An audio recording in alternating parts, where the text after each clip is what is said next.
Like there's a difference between, competing and dominating. There's a difference between, being successful and absolutely smashing the rest of the field. And I began thinking like, why, what is the difference? How do some people have that extra gear that get them to go the extra step? And when you watch the U.S. women's Olympic team, the disparity between them and the Chinese team, the number 2 team, was greater than the difference between number 2 and the last place team.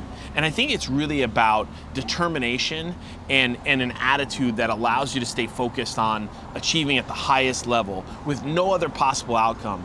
Certainly every single person who's at the Olympics is extremely talented, but talent's not enough. You could see as Michael Phelps was getting prepared for that next one, in spite of the pain, in spite of the exhaustion, in spite of the competition, he went out with absolutely no deference to like whether or not there was even a chance that anybody can beat him, right? It was like, bring it on.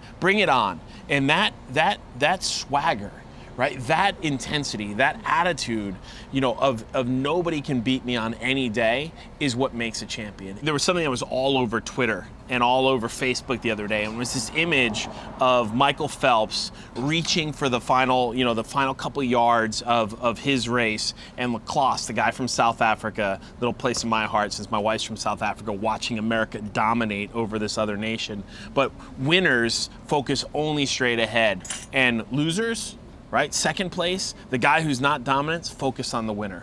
And all too often, what happens, I think, in business, for entrepreneurs, for businesses, big and small, for salespeople, instead of focusing on what they want to achieve, instead of focusing on their end objective, they get mired in what everybody else is doing. They adjust their strategy to what the competition is doing. Like, you shouldn't be thinking about, how can I keep up with what the guy who's maybe grabbed a little bit of market share? You should be thinking 3, 4, 5 steps ahead of how you can absolutely dominate in the market space. You can't ever allow yourself in any moment to be distracted by what people around you are doing.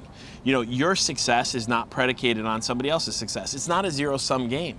I think that all too often, like businesses, particularly when they become successful or have a period of success, they begin to stop focusing on their own intention of domination, and they start focusing on the things that are around them. They focus on other businesses or other people that are grabbing market share, as opposed to how they can go out there and smash it going forward.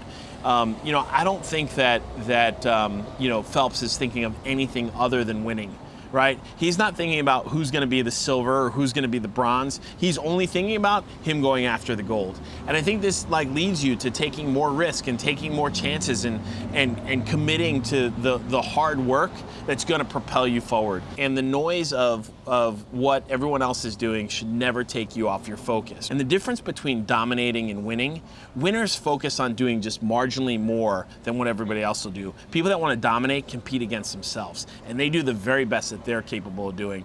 And when you focus solely on what your potential is, and you maximize effort and you work your tail off in order to get those results, that's what lives in domination. You got to dominate yourself before you dominate the market. And when you decide, when you make a determination that you're gonna be the very best that you can be, and you're not gonna worry about anything else, that's where domination lives. That's where you get to be number 1. That's where you get 22 gold medals, and that's where you get to define what the market's gonna do in the future.